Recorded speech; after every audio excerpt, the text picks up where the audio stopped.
Hey everyone, this is Steve from gamersnexus.net, and today we're looking at Skyrim. Again, it's been quite a while. We've published several graphics mod overhauls and general game overhauls in the past few years. I think our most recent was 2012 or 2013, so it's been a while. Skyrim, of course, came out in 2011, and what we're doing here today is updating the graphics so that it looks a little bit more modern, but we're trying to do this with two key elements in mind. One is we would like to retain the original aesthetic of the game. A lot of mod overhauls to sort of throw that out the window. And two, we're looking to do this graphics update without nuking performance. And this is pretty critical because it's very easy to go overboard with Skyrim modding and just sort of destroy your performance. We're doing this in a few ways. One of them is by avoiding 4K textures. We're opting instead for 2K textures, and this will also help avoid mod conflicts where optimization is done on most mods for 2K textures, so this helps prevent flickering, tearing, and anomalies where you have textures that are lower resolution than everything around them. So that's one thing. And then we're also just sticking more heavily to color correction and lighting effects because a huge amount can be accomplished by using these two features with things like bloom, depth of field, and color correction. And then we'll sort of pad the rest of it with textures and texture resolution mods. The full list of mods can be found on the website, and you'll need to go there to find the links for them and the order of installation. Installation does matter in this case, and we strongly recommend using Mod Organizer. It's effectively required at this point. It's a free program. You can download the mods straight into it from the Skyrim mod Nexus and then sort them accordingly based on conflicts and things like that. We've done the hard work for you. The correct installation order is listed on the website in the order of appearance in the article. So we're starting with essentials here. Once you have the Skyrim script extender, SKSE, that enables a lot of other mods to do what they do, and things like Sky UI, which is very strongly encouraged but not necessarily required, you can move on to other essentials like Climates of Tamriel, which helps bring weather and lighting overhauls into Skyrim. It has optional sound add-ons for better ambience, and the mod is highly customizable. It uses an installation menu that can be changed directly through Skyrim. You don't have to do it through an organizer or anything like that. And you can throw in a few dungeon lighting mods and things like that to tweak the game to your liking. We recommend avoiding the cold and warm options for this, as color correction will be covering this through Imaginator, which is a very good mod that I'll be talking about momentarily. And this is all basically ESP files that can very easily be activated and deactivated. Next is the Skyrim Flora overhaul, and we're just covering the key mods here, and you can see the rest in the article. But key mods, we've got Climates of Tamriel, Skyrim Flora overhaul, and this very drastically increases the quality of the plant life and the foliage and things like that all around Skyrim without necessarily destroying your performance. Adding things like grass, foliage, and plant life is very performance intensive, but the way Skyrim Flora overhaul implements it really doesn't show up too much for really any modern video cards, and this is something we'll look at later in the quick benchmarks that I performed. We're skipping a few mods here in the list and jumping down to enhanced lights and effects. This is a pretty important mod. ELFX pumps up the values of all the light sources in the game, and it moves and removes some of them. So if there are light sources that are maybe a little bit too violent or too overexposing with the new settings, the mod will move those and remove some of that negative side effect of the exposure. Imaginator is a key item to talk about. You'll see some of the settings being applied through Imaginator in this footage. Imaginator is something that installs straight to the mod configuration menu in Skyrim in the game, and you can tune color correction to your own liking. It's very easy to do. You just slide sliders around, save, exit the menu, and see how it looks, and then you go from there. You can also use the depth of field modifications in this same menu system, which we'll get to through Dynavision momentarily. Imaginator, though, one of the key mods that we highly recommend. Once you've got these installed, it's time to look at textures, and for really most users on our channel, I would imagine you probably have hardware that is of the grade of a GTX 750 Ti or better.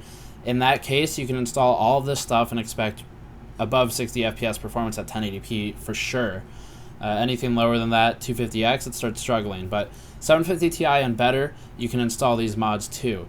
Skyrim HD is a blanket texture mod. This basically overhauls all the textures in the game, but it just mostly helps cover gaps, because what we're going to do is install this first, and then we install the other texture mods on top of it, and that will force the mod organizer to defer to the higher level mods that are installed on top of it, and then fall back only on Skyrim HD when the other better mods are not available for a certain texture in the game. So if we have special road textures, which we will, then the Skyrim HD roads will be overwritten by the immersive roads textures.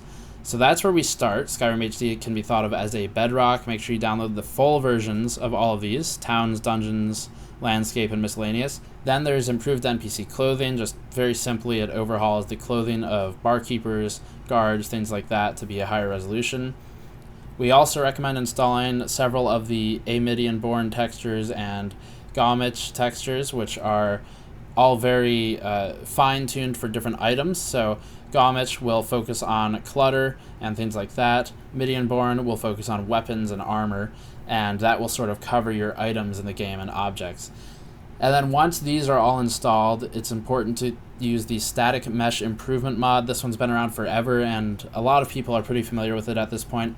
The modification takes all the statics in the world that were low poly and low resolution and upgrades them. So this is necessary for some replacers to function well, like the clutter textures, and it primarily works by just fixing the poly count and smoothing objects out around the edges. You can see the testing methodology in the article. It's in-depth enough to get accurate results for Skyrim, but it's certainly not anywhere near as in-depth as our video card reviews, because it doesn't have to be. With Skyrim, a very important note is that the game is forced to vertical sync, and this actually proves to be pretty important. We disable it for testing so that we can determine the absolute performance of each card in a vacuum and see which one's better against the next. But when you're playing the game, you'll probably want to enable VSync, or at least cap the FPS to something like 85 really at a max, because Skyrim has some physics issues when the frame rate exceeds those. It is tied to the frame rate for its physics effects. So for 4K, really the performance is pretty surprising. This is the best performing 4K game I've ever tested, but that's because I've been testing 4K as far back as 2011 when this came out.